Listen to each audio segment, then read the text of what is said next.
Biblical suffering is persecution. Biblical suffering is not going through sickness. People say that they're suffering for Jesus and they're going through something really hard and they know that it must be part of God's plan to bring about something. If that is something that is clearly marked as from the devil, that is not biblical suffering. When Paul talks about suffering, he talks about the hardship that he endured.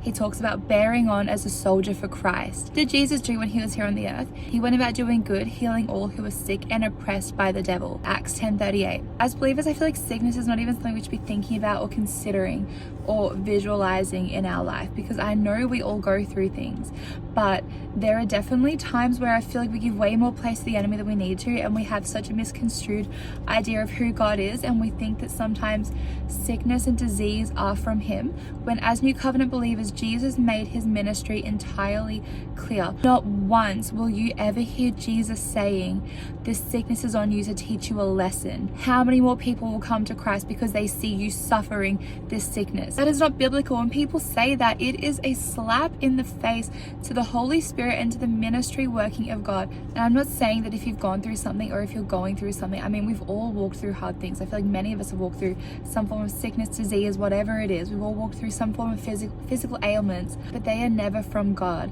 And I feel like the slap in the face is saying that these things that are from the devil are from God. And I want to show you that we actually are not even to take such little care at these things. I'm going to read you a story from Acts 28, and this is when Paul gets shipwrecked on Malta. He refers to himself being shipwrecked as suffering for Jesus. Like, that is suffering for Jesus because he's going about sharing the gospel.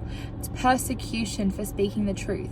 Okay, I'm going to read you from Acts 28 verses 1 through 7. Now when they had escaped, they found out that the island was called Malta, and the natives showed us unusual kindness, for they kindled a fire and made us all welcome, because of the rain that was falling and because it was cold. When Paul had gathered a bundle of sticks and laid them on the fire, a viper came out because of the heat and fastened on his hand. So when the natives saw the creature hanging from his hand, they said to one another, no doubt this man is a murderer, whom though he has escaped the sea, yet justice is not allowed to live. But he shook off the creature into the fire and suffered no harm. However, they were expecting that he would swell up and suddenly fall down dead.